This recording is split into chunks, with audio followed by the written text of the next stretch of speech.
చక్రం అంటే మనం చేసే పనులు మాట్లాడే తీరుకు టెన్షన్కు ఇక్కడ వేడి ఉంటుంది.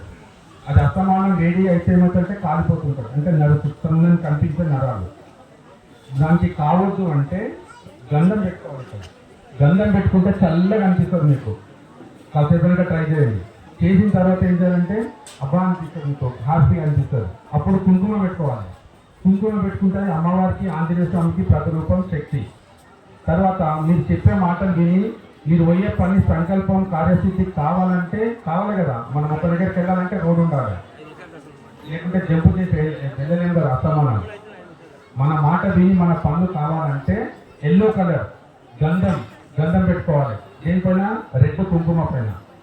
ఆ తర్వాత మీకు డబ్బు కావాలి కదా, హ్యాపీగా ఉండాలంటే డబ్బు ఎవరు ఇస్తారు? పరమేశ్వరుడు ఇస్తాడు. విభూతి పెట్టాలి పైన. అంటే మన హిందూ ధర్మశాస్త్రంలో 3 బొట్లు పెట్టుకొని ఒక భారతీయ స్త్రీ ఉండాలి. ఇప్పుడు ఇక్కడ నిల్చున్న ముగ్గురు మీ పేరెంట్స్ దీక్షిత 2 బొట్లు పెట్టింది, ఓకే సూపర్. రక్షిత 3 పెట్టింది, కరెక్ట్ ప్రాసెస్ లో పెట్టింది. చూడాలని ఒకసారి చూపెట్టు. రెడ్ అదే ఎల్లో పైన ఉంది, సూపర్. ఇంకా పావని కూడా కరెక్ట్ పెట్టుకుంది. చూసారా చిన్నది అక్కలు ఎక్కడ పెట్టుకోరు? రైట్. చెల్లమ్మ గౌతమి ఎప్పటికి వస్తుంది? రైట్, మంచి పెట్టుకో. ఇట్లా పెట్టుకోవాలి. ఇట్లా పెట్టుకుంటే ఏం జరుగుతుందని చెప్తా. ఎదుటి వ్యక్తులు అందరు ఎట్లా ఉంటారు? సమాజం అంతా చెడిపోతుంది కదా. ఒకసారి క్లాస్ కొట్టండి నలుగురు కోసం. Right, super. అంటే ఒక మంచి పని చేస్తే, ఒకటి సాధిస్తే ఇక్కడ స్టేజ్ మీదకి వస్తారు, స్టేజ్ మీద అప్రిషియేట్ వస్తుంది, 10 మంది సపోర్ట్ కొడతారు. సో మీరందరూ కూడా ఒక ఐపీఎస్ ఐఏఎస్ కావాలన్న దృక్పథంతో చదివితే ఎస్ఐ ఎండో ఎంఆర్ఓలు అవుతారు. అప్పుడు మీ తల్లిదండ్రులు ఎట్లా సాయంపడతారంటే వాళ్ళు పెట్టిన ఖర్చంతా తిరిగి మీకు వాళ్ళు ఇవ్వచ్చు, సమాజం గౌరవిస్తుంది, గుర్తిస్తారు. చిన్న ఈ బొట్లు పెట్టుకొని మనం బయటికి వెళ్తాం కదా, అప్పుడు ఈ చిల్లరి సమాజం ఏతుందో వీళ్ళని చూడగానే అరే వీళ్ళు చాలా గౌరవ సాంప్రదాయమైన కుటుంబంలో ఉన్నారు, వీళ్ళు భక్తి పరులు, వీళ్ళ దగ్గరికి వెళ్తే పాపం తగులుతుందని ఈ చెడ్డగా ఎవరితో ప్రవర్తిస్తారు వాళ్ళు భయపడి వీళ్ళకు సైడ్ అయిపోతారు. ఓకేనా? ఎందుకంటే పూజలు చేసిన వాళ్ళని పుట్టు పెడతారు కదా. అంటే వీళ్ళు ఒక భక్తి మార్గం ఉన్నారు, మంచి వాళ్ళు, వీళ్ళ దగ్గరికి వెళ్ళొద్దని ఫస్ట్ ఒక భావన ఏర్పడుతుంది. ఆ భావన ఏర్పడితే భయం ఏర్పడుతుంది, భయం ఏర్పడితే వీళ్ళ దగ్గరికి ఎవరు రాదు. సో అట్లా మీరు అందరూ కూడా అక్కలాగా గుడ్లు పెట్టుకోవాలి.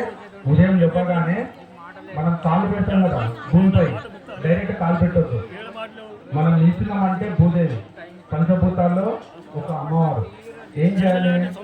సముద్ర వసనే దేవి పర్వత స్థాన మండలి విష్ణుపత్ని నమస్తుభ్యం పాదస్పర్శం క్షమస్మహే అనే శ్లోకం ఇది. అంటే భూదేవి నా దినచర్య కోసం నీ మీద కాలు పెడుతున్నా, నన్ను క్షమించు. ఎందుకంటే ఈ భూమిపై కొండలు కోనలు వాకులు నీళ్లు ఉన్నందుకే మేము బ్రతుకుతున్నాం. సో నీ దాన్ని కాలు పెడుతున్నా, క్షమించు అని మనం చేయి పెట్టి తలకు లేదు తీసుకొని వెళ్తే మనకు తెలియకుండా ఏదైనా ప్రమాదాలు అయినాయనుకో పంచభూతాలు ఆంజనేయ స్వామి వచ్చి ఇక్కడ నెట్టేస్తారు. ఏ ప్రమాదం కాదు, ఒక్క నమస్తే తోటి ఇన్ని లాభాలు. సో మీరు ఆ విధంగా భూదేవిని పంచభూతాలని సూర్యుడికి ఎట్లా మొక్కాలి? జనరల్ గా రైట్ అలాగే చేతులైతే మొక్కుతాం. సూర్యుడు ఆకాశం ఉంటాడు, అందుకే ఆయనకు కుడి కాల్పై ఒంటి కాల్పై ఉండి సూర్యుడికి మొక్కాలి. సూర్యుడు నమస్కార ప్రియుడు, విష్ణువు అలంకార ప్రియుడు, సూర్యుడు అభిషేక ప్రియుడు. సూర్యుడు ఆకాశం ఉంటాడు కాబట్టి చేతులెత్తి మొక్కాలి. అతను కూడా నైవేద్యము అభిషేకం చేయాలి కదా, పయనించాడు. దానికి ఒక మార్గం ఉంది.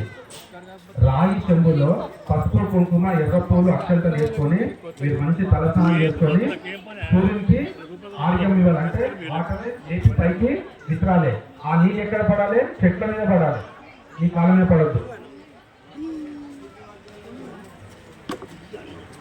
ఓకే నచ్చిందా? అప్పుడు సూర్యుడు మీకు అనుగ్రహిస్తాడు. ఈ ఉగాది వచ్చే వరకు సూర్యుడే పెద్ద దేవుడు ఈ ఉగాది వరకు.